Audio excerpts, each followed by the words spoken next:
I feel kind of bad because I know none of them have the money to stack uh, anymore because it's already like $80 an ounce. I mean, they should have done it when it was 20, but no, that's the thing about hyperinflation. Nobody goes all in until everybody goes all in, and then it all happens at once. When silver first broke 50 on October 9th, I said to my subscribers, look, you may, if you have a few extra $100 or something, you may want to get a few SLV call options on, let's say, something way out of the money, like I don't know, whatever the strike was, because once silver breaks 50, it could go much higher very fast because it's done that before. We have to acknowledge that we are in very dangerous territory here because the COMEX could jack up margin rates to 100% if they wanted to, which means that you don't get any leverage exposure. What is it now, like 40%? I don't know. It's I think it's measured in dollar terms, not percentage terms. Last I saw was like $30,000 or something. Could be off on that, but they could jack it up to 100% if they feel really threatened, and then that forces a lot of people out of positions because they suddenly have to fund. Like if you own, let's say you're a hedge fund and you own contracts in long positions in silver, 5,000 ounce silver contracts on, let's say, 30% margin. So that's 70% of the cash you don't have to put into that. And then all of a sudden they're jacked up to 100%. You don't have the cash. You got to sell those like immediately, or they'll sell for you by force.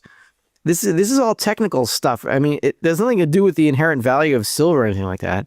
It's just we're still in a derivative system. They still got a lot of levers to pull here. And you got to be careful.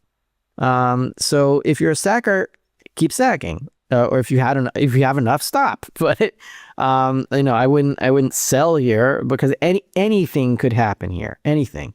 We could go to 100 tomorrow. We could go down to 50 tomorrow. I really have no idea. And I don't deny that there's manipulation in silver. I don't think it's a conscious activity mostly. Every now and then you could have like a team of spoofers that get in trouble in JP Morgan. They get fined $100 million or whatever it is. That's nothing. It's just like air. It doesn't really affect much. The real manipulation is the existence of gold and silver futures themselves. That is the manipulation, because that allows people to sell more silver or gold than actually exists. Silver surges to approximately $80 per ounce in early 2026, amid growing panic over credit system fragility. Experts warn of potential endgame this year.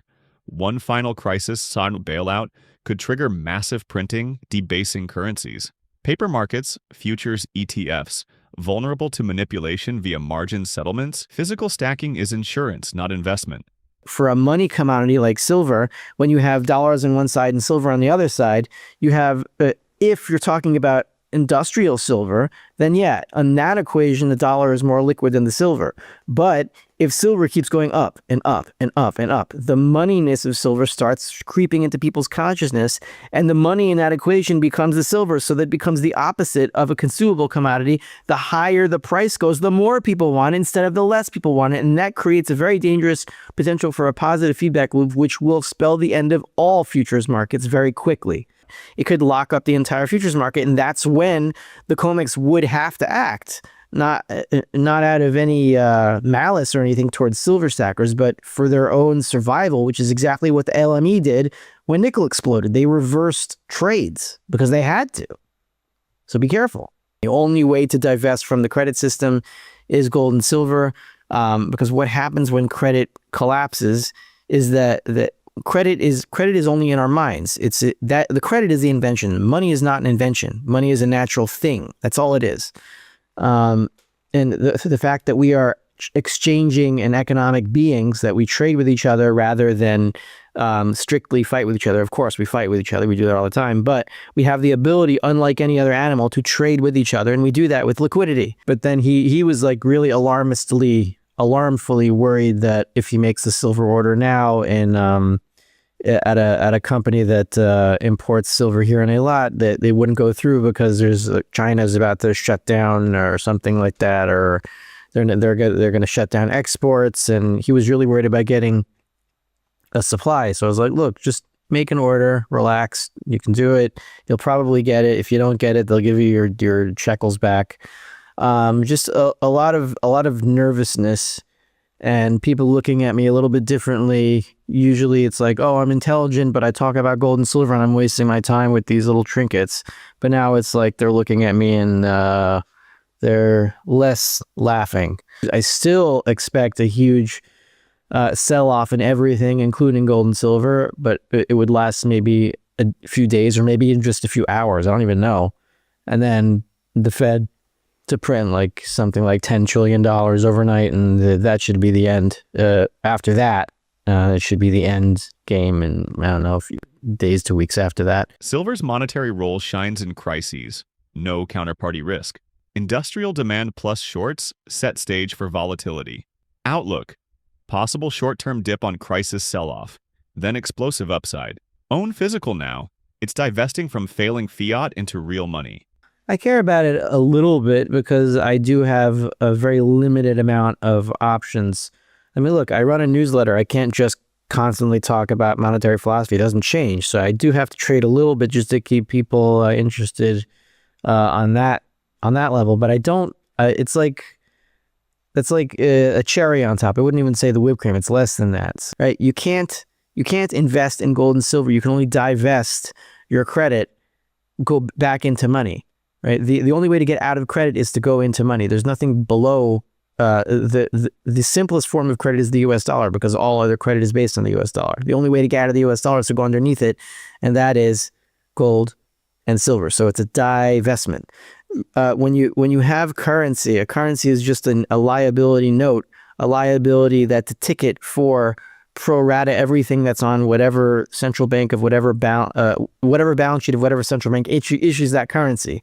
A dollar, a euro, a Japanese yen, it all goes back to that central bank. So owning that currency, whether in digital or physical form of literally cash on your mattress, or a CBDC, if God forbid that should ever come to fruition, that's all just a liability note of a central bank. So owning currency is an investment in those central banks. So there's nothing more liquid than gold. There will be nothing more liquid than gold. So it will always be the best money no matter what happens.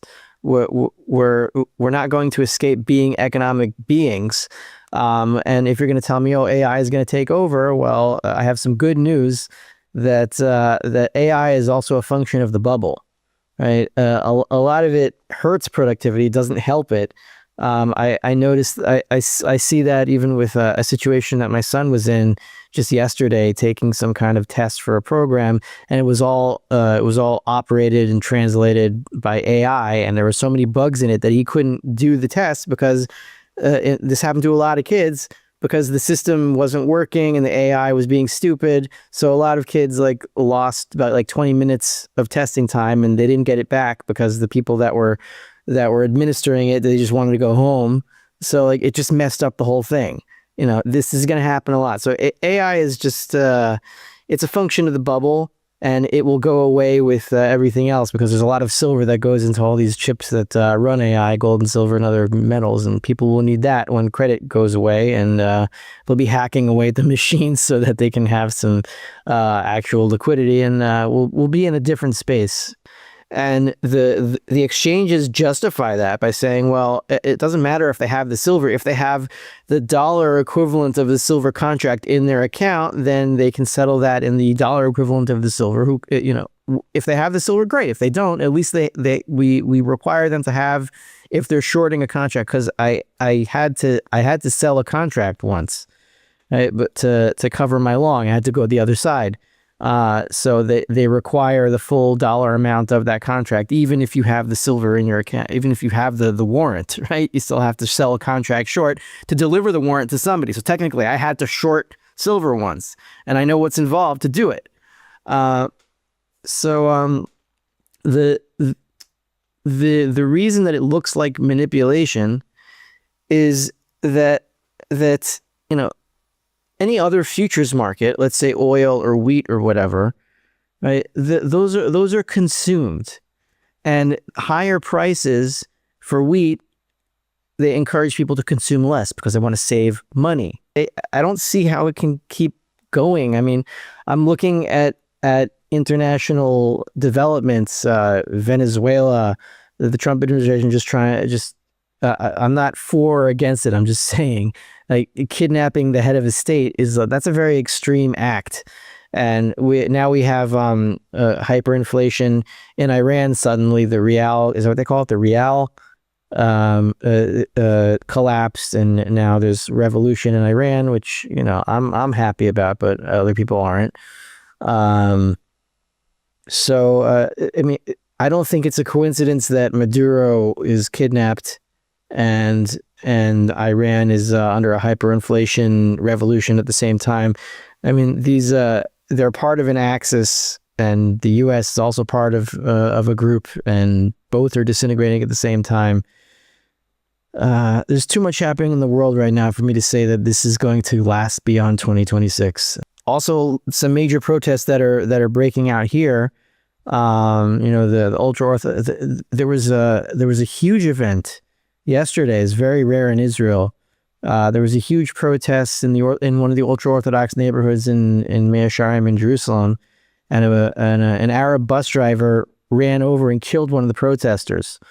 This could lead to like mass, Jewish Arab riots at any point here. I'm kind of out of the picture. I don't live near any Arabs. It's just us and the Druze up here, and we get along fine. There's really no tension between us. But even here, and where things are much better than Iran, I mean, things are very tense. And I saw someone was passing around an interview of the Nagib Bank Yisrael, the chair, with the equivalent of the Israeli Fed chair, right, the Bank of Israel. He was asked about gold, and this is the first time I ever heard him field this kind of a question. And he said, the question was, does the Bank of Israel have any plans to acquire any gold? Do you regret that you don't have any, that you're one of the very few countries in the world that has no gold, no real assets on your balance sheet at all? And so he gave this kind of waffling answer of, you can always, in hindsight is 2020, if we had known that gold would go up, we would have bought it. It was like treating gold as if it was some kind of like stock pick. In order to divest from those central banks, the only way to go is gold and silver, because if you go higher in the pyramid, let's say you own debt, Japanese debt or treasury debt or whatever it is, that just goes higher and higher up the credit derivative, and that's like a leveraged investment in the central bank, right?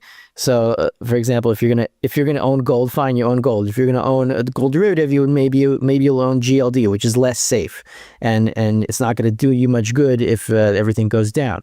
But even worse, even more leverage than that would be the 2x gold ETF, like what's it called? UGL, I think. So the higher you go in the credit derivative, if you go into debt or you go into stocks or you go into whatever it is else that central banks buy, tech stocks, whatever.